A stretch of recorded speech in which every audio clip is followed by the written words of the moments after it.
Good evening. Thank you very much for this invitation to be part of your important webinars. I thank especially Professor Chrysanthi Galu. And I also thank Professor William Kavanagh for his very generous introduction today here. We recently witnessed in Greece and abroad the massive protests triggered by a deadly train crash in Tempi and the subsequent fire that caused the death of 57 people, mostly young students. This event would have passed earlier as another isolated accident out in the streets, and media would have covered it up rapidly by the next accident, both fading into oblivion. But this time, public spaces, both in Greece and abroad, flooded with thousands of citizens declaiming against institutional attempts to pass this event as an accident and claiming instead that this was a crime that demanded justice. This spontaneous mobilization of so many bodies and minds seems to have caught politicians, academics, and the media by surprise. They all kept on exclaiming, "Today people spoke," thus revealing consciously or unconsciously that such self-mobilization of citizens against institutional order was definitely unexpected. And in their endless talks and analysis of people's reactions and actions, they all seem to agree that a supposedly new crisis, quite dangerous for democracy, is on the way, namely people's lack of trust on social and political institutions. Well, what a profound observation, I said to myself, smiling. History and philosophy would tell us a lot about it if we only read it. Such crises have been discussed and analyzed by renowned social philosophers many years ago. In fact, I was reading during my graduate years, for example, Foucault, and much earlier Benjamin Bloch, as well as Max Ernst, chroniclers of the first encounter with late modernity. They discussed modernity as a period that all truth claims fall into crisis, what is known as legitimation crisis. The latter scholars, in fact, dealt with it on the level of linguistic discourse and political rationalities, while Foucault on the level of political technologies, that is, how institutions manipulate human bodies to construct truth. And in fact, I remember critiquing them at the time. Well, graduate students have some nerve, yet quite right sometimes. I was critiquing them that the blockage for them is the issue of resistance. What they have not dealt with, in other words, is how individual subjects establish truth claims in societies dominated by institutional forces. So, my approach in response to this problematic of cultural history has been ever since to look at the force of emotions as it is expressed in linguistic and bodily practices by subjects for establishing their truth claims against institutional claims. And my focus being not only, of course, on the content of truth claims of institutional and individual level, but on the prescribed forms also of truth claims and the conflict between these prescribed forms. In other words, I focus on how truth is claimed, how is constructed, because this how brings us to the domain of cultural practice. This, after all, is the dimension that anthropology operates on. Well, not necessarily in Greece. And this approach of mine was tested, questioned, and concretized early during my long field work in Inner Mani, region of Laconia in South Peloponnese, which culminated in my first ethnography, The Last Word, Women, Death and Divination. It was there, in that edge of Europe, that those women taught me how memory is constructed. Moreover, they made me realize that by looking at society from the angle of death, from the side of absence and the without, which is where they historicized from, one gets a different view of society and its politics, also of time and the everyday. And in fact, by standing at the borders of the inside, one also senses macro transformations in the making. So, but by witnessing how these recent protests for Tempi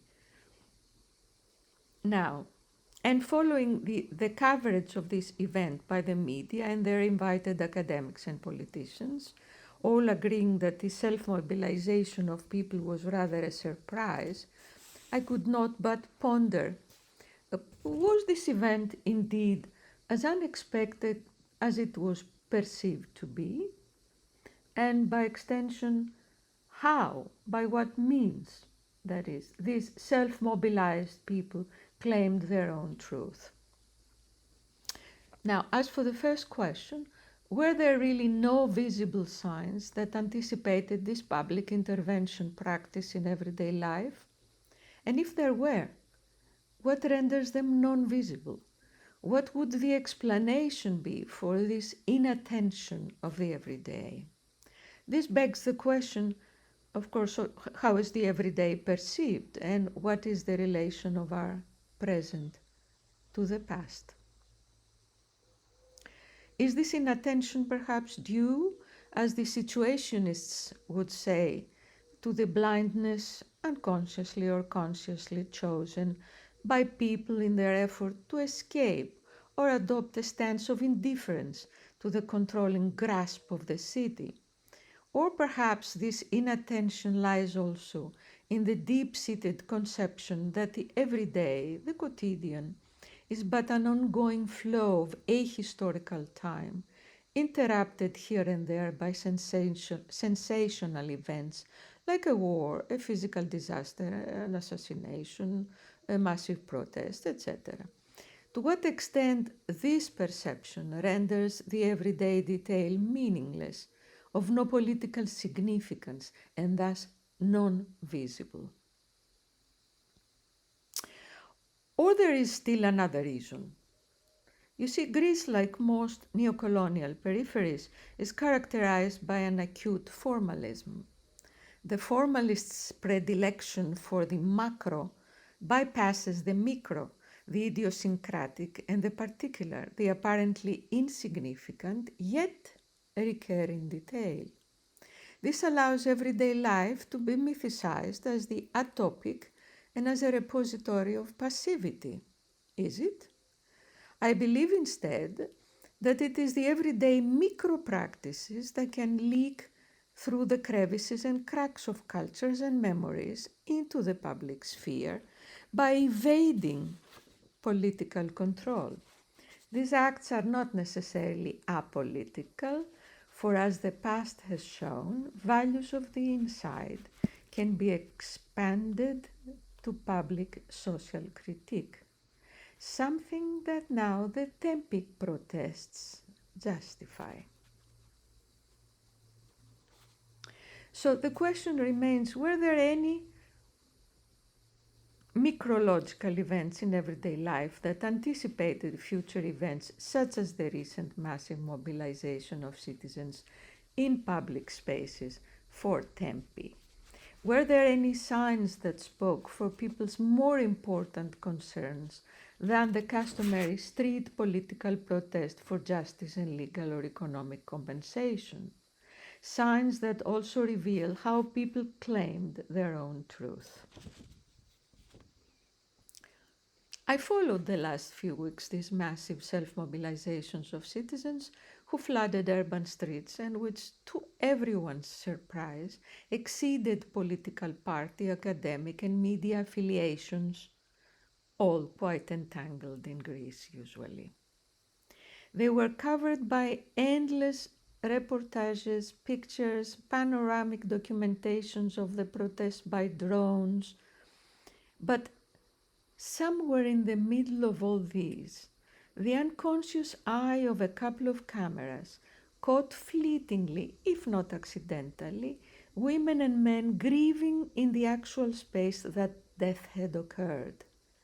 They were planting individual little memorials, each carrying the name and picture of the dead person, and they were ornamenting them with flowers and objects of the heart. Most of those dead were, of course, young students who died due to the fire that followed the train crash in Tempi. A sudden flashback brought me back to another event some years earlier in Ilia of Western Peloponnese, where a wildfire caught people and caused the death of about 35 of them. Local people's response was eloquent, anticipating perhaps the usual post-disaster installation by local authorities or the government, that is, an official all-encompassing monumental plaque in memory of the victims. They rushed instead to state publicly their own view of memory. They spontaneously planted 35 individual little memorials on a sidewalk of a main road for the burned to death victims. This collective appearance resembles a dissenting chorus, a chorus intended to expose an unjustifiable injury, not an accident. The church-like architecture of these little memorials points to a symbol that has been emptied of its religious content and is used instead to warn us of the ephemerality of everyday life and death. The accompanying big banner states 35 dead in a day. Why? 2 years passed, no trial. We do not forget, we do not forgive. We demand punishment of those responsible for this murder. That's exactly what is now repeated in Tempi. That's what people now said with their banners in the streets. That's what they did by planting individuals' little graves in the space of death in Tempi. In both cases, Tempi and Ilia then, and many others too, the deinstitutionalization of the official burial rituals point to the delegitimation crisis of public institutions. The banners stated, "We do not forgive, we do not forget." So via the installation of the small little graves, they demand a third stream anamnesis, one that defies both classicism and cosmopolitan assimilation, both prevalent in modern Greek history and life, and responsible for the ignorance of the present for decades now. Everyday intervention practices thus remain non-visible and devoid of cultural meaning. They're relegated to the supposedly apolitical sphere. For decades, that is, Greece has been running either to catch up with the cultural present of Europe or to secure its national identity and historical experience to its remote past. Well, that's another example of formalism, of course. There is a long cultivated belief that archaeological finds and folkloric registration of rural culture authenticate national identity. At the same time that the high arts, mainly imported from European metropoles, authenticate Greece's cosmopolitan European identity. It is as though the Greek present lies outside of time, for it is neither historical nor modern, as though it is devoid of any cultural meaning. Well, this notion of the present also implies that people are denied any cultural agency, right? It is a present that has no dynamic perceptual relation to its history, for the past is sensed as a completed, fixed entity and treated as a consumable unit of time. If, alternatively, both past and present were seen as being mutually incomplete, they would allow for a dialogue between them. And in this case, I think present everyday practices such as the Tempi protests or the installation of small memorials, but also earlier graffiti, selfies, etc., all deprivatizing gestures would have been noticed, even anticipated, for they signify the social need of people to create memory spaces to protect domestic history there inside, as this has been increasingly under threat.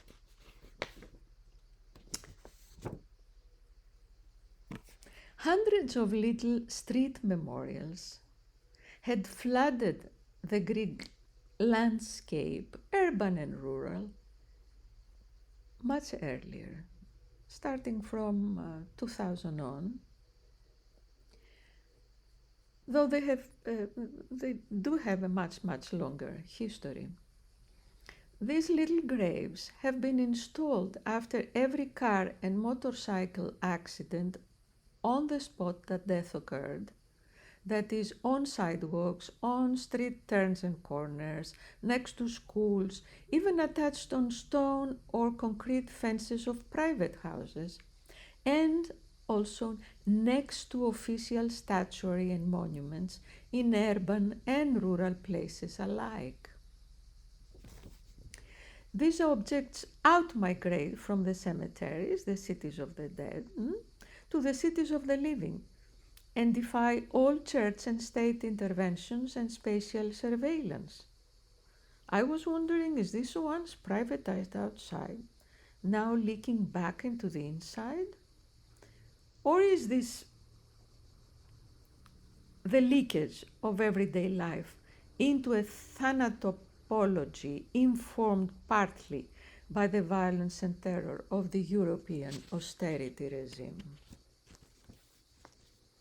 Well, I asked friends and colleagues in the social and political sciences about the little memorials some years ago when they seemed to multiply imperceptibly. Most of them had not noticed the objects. Others admitted they had seen them but did not pay attention to their presence. Some media had mentioned their multiplication by dealing exclusively, however, with their visual aspect. They were part of an everyday whose particularistic details are rendered insignificant, thus unattended, for they lie outside of what is considered the sphere of politics. Yet the informal tourism of the small graves, rather far from being accidental or a surrealistic note, presents an archaeology of a decommodified death in transnationalized urban modernity that segregates the dead from the living, the ill from the healthy, the uncanny from the familiar. Performative lamentation in this context is rendered anachronistic and has died out in Greece. No surprise that Maniat lamentation and mourning songs, for instance, were recently included in the UNESCO Intangible Cultural Heritage lists. But the appearance of the little graves in the space of the living city stands as a silent counterpoint to the dominance of official statuary, whether the latter are enclosed in museums or released out in public as an eternal didactic presence of official history. The little grave assemblages as a necrography on and off the street reveal the emergence of new forms of anamnesis, forms that are disjunctive with the archaicization of memory promoted by the historical monument or the museum. The erection of these death memorials, like a pedestrian speech act, as Michel de Certeau would call it, points to another form of citizenship that is not categorical, juridical, or procedural, as Giorgio Agamben would claim, but is performative, the citizenizing of both the dead and their bereaved survivors. Dying in the street outside, that is, the domestic environment, is often expressed in colloquial Greek as dying like a dog, meaning dying an unmediated death. They fix the last scene of the actual play, as the end of one's life is often metaphorized, and they represent the last encounter as if the living were there to properly greet the departing one before the long trip into Zenitia, as we say. This encounter is a prime moment of exchange of both matter and affect. As a middle-aged woman mourning her killed son told me, this is the spot that last touched him, meaning touched his body, and that he last touched himself. That's where he left his last breath.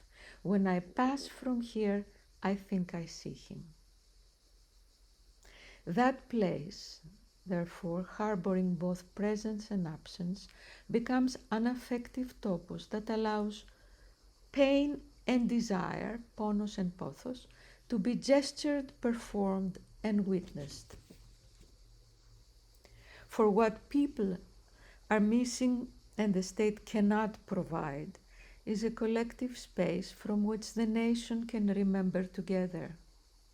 For the lack of antiphonic memory where pain can develop a dialogue.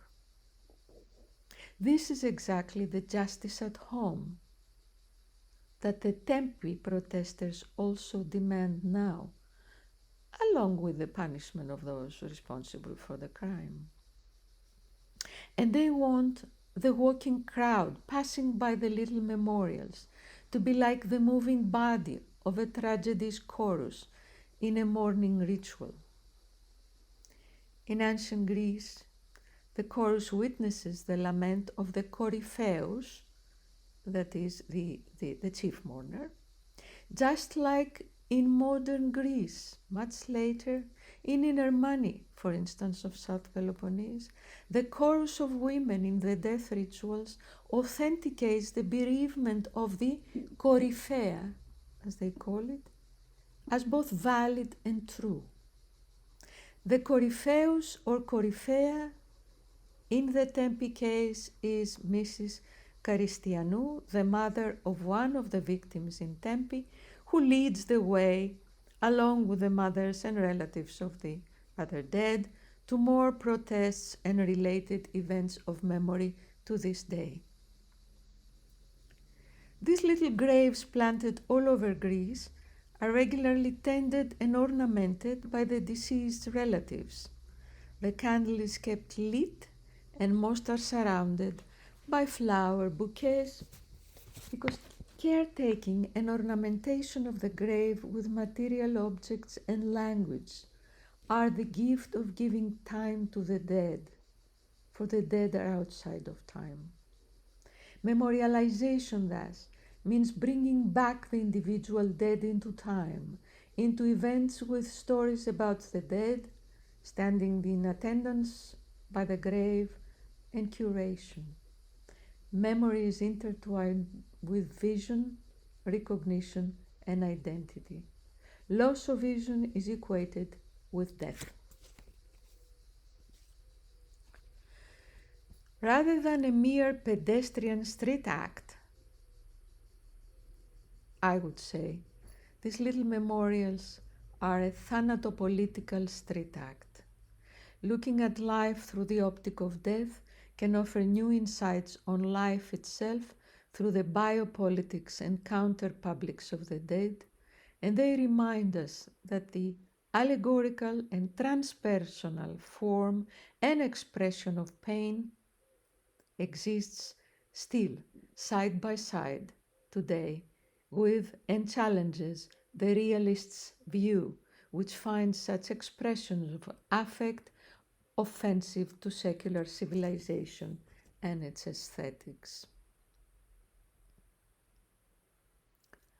And as killings have been multiplying the last decade, various events revealed people's outcry against the ability of the state to protect its citizens and to ensure proper working conditions for its youth, be they right or left wing, policemen or anyone else, leaving politicians and state officials numb. This new public language of communication, previously relegated to domestic interiors, was transformed into a public collective scream. Quote, "The state throws our children out in the street to die." End of quote. That's what people often stated. And in media interviews, the families of the young victims claimed that all politicians and corresponding political party members were unwelcome at their children's funerals.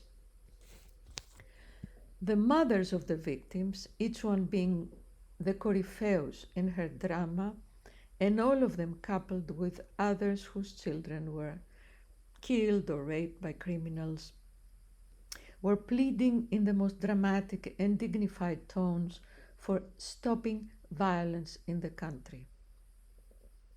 Just like the mothers now of the Tempi victims, they repeated in various tones their shared wish for no more pain in the streets. Their pain, like pharmaco, therapeutic medicine, dripped into the poisoned body of society, and at the same time it revealed an unbridgeable rift between institutional and popular memory. For memory, as I have many times said in my writings, is not a sheer pool of ideas, but it can be found in the emotional connection to particular spaces that have their own biographies and carry biographies within them. Memory is embedded and miniaturized in objects that trigger deep emotions and narratives. We should therefore search for the ways memory is used in everyday life to respond to social crisis. Whether these ways, such as the deprivatizing gestures of planting street little graves, are definitive or not, well, they express or are symptoms of a search and desire for a third stream of anamnesis. That is one that can address the complexities of the contemporary everyday that escape classicism and cosmopolitan assimilation. Well, as well as museumification that renders whole biographies, memories, speech acts, and emotions inadmissible. Having experienced all these preceding cases, protesters against the Tempi crime now know well that all victims of prior such crimes have been treated as collateral losses by state institutions and are accorded the status of flexible citizens. So they are out in the street to protest against that by claiming their own truth. For the only compensation for their losses on the part of the government may be financial compensation to ensure oblivion, at the same time that it cultivates a glorification, of course, of archaeological excavations of the past, quite popular these days. And this is not exactly what these people want. It is as if with the salvation of an unreal past, the state will ensure the possession of a space within which it feels more vulnerable than anywhere else, the everyday.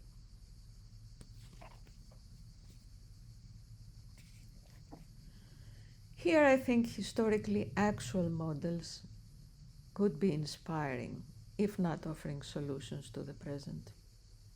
The question is, can we dialogue with them?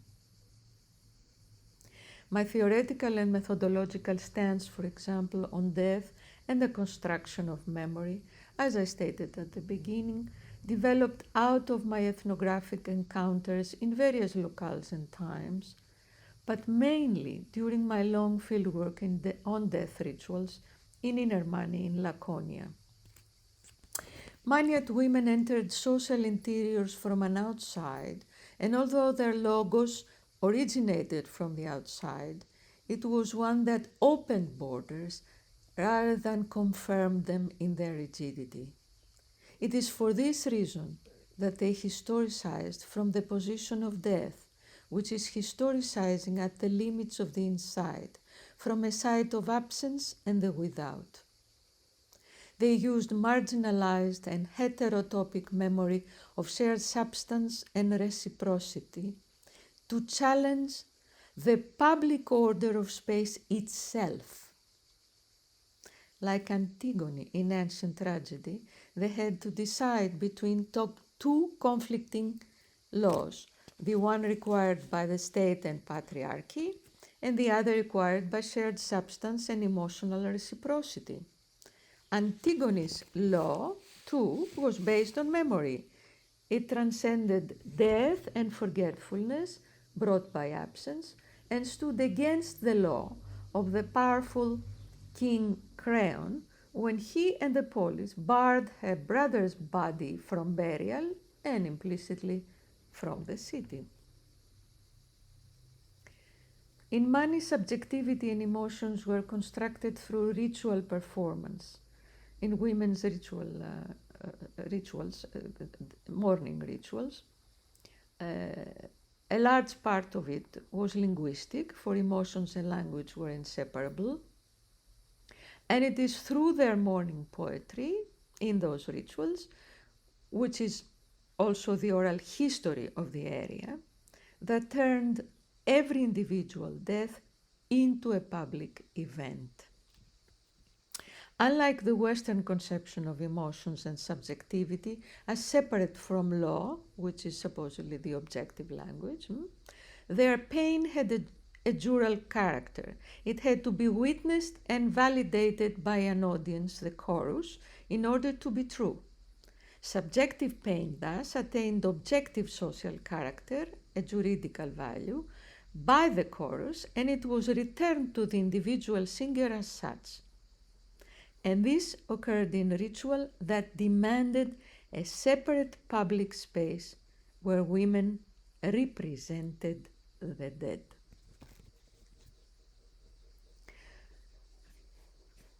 The inability of academics and politicians, due to reasons I discussed earlier here, to see the past in the present deprives them of inspirations.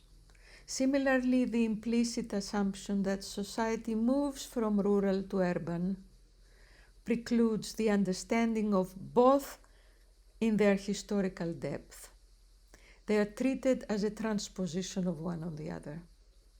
This, among other reasons, leads to abstract theorizing in Greece that is far removed from people's everyday experiences and often presented in legalistic, statistical, or even medicalized language. Memory we do not lose, I think, by the inability to dwell, to use, to experience what Agamben warned as museumification. I say instead, memory can also be lost by the way a society talks about it. Thank you.